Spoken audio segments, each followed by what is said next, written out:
السلام علیکم جی۔ ایک اہم ترین بات جو اس معاشرے کی ہے اور جو اس معاشرے میں جس کو باعث فخر سمجھا جاتا ہے، یعنی کہ ایسے اس معاشرے نے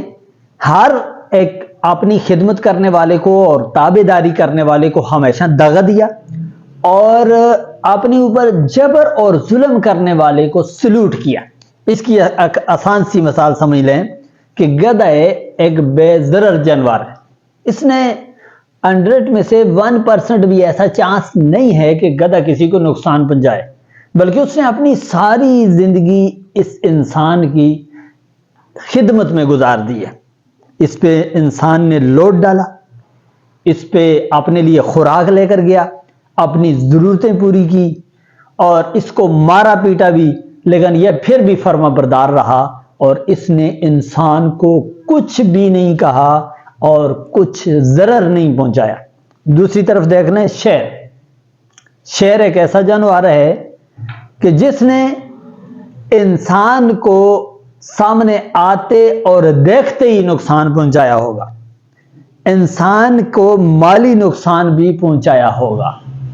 انسان اس کی محفل یا اس کے اوپر اپنے کام کاج بھی نہیں کر سکتا اور انسان اس کے قریب بیٹھ بھی نہیں سکتا، بلکہ انسان کی بکریاں، اس کا جانور جو موجودہ نہیں سابقہ دور میں جو سرمایہ سمجھنے جانے والی چیزیں تھیں، ان کو شیر نے ہڑپ کیا ہمیشہ، اور لیکن شیر باعث سے فخر سمجھا جاتا ہے اور گدھے کو نیچ سمجھا جاتا ہے۔ ہمارے معاشرے کا بھی یہی حال ہے۔ ایک طاقتور جابر اور ظالم کی قدر و منزلت سمجھتا ہے اور اس کو سلوٹ مارتا ہے اور اس کے آگے فخر، اس کو باعث فخر سمجھتا ہے۔ کمزور اور محکوم جو کہ اس کے لیے بے ضرر بھی ہے، انسانوں میں بھی ایسا ہی سسٹم ہے، لیکن اس کی تذلیل کرتا ہے۔ آپ کو نہیں لگتا کہ یہ ایک معاشرے کی بڑی بیماری ہے جس کو آپ کو میں نے گدھے اور شیر کی مثال سے سمجھایا ہے کہ ہمیشہ آپ نے دیکھا ہوگا طاقتور اور پاور رکھنے والے، وہ جو رعایا ہے، عوام ہے، کمزور ہیں، جو ہر لحاظ سے کمزور ہیں، ان کی تذلیل بھی کرتے ہیں اور ان کو محکوم بھی سمجھتے ہیں اور ان کے اوپر جبر اور ظلم بھی کرتے ہیں۔ وہ جبر اور ظلم کسی صورت میں بھی ہو سکتے ہیں، مار کی صورت میں بھی ہو سکتا ہے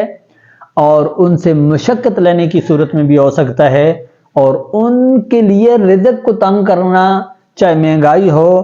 یا رزق کو پہنچانے کے انتظام کا ذریعہ ہو، کسی بھی طرح سے ان کو سہولت کے بجائے تذلیل کا سامنا کرنا پڑتا ہے۔ لیکن اس کے مقابلے میں ایک جابر، ایک ظالم اور ایک پاورفل انسان کے لیے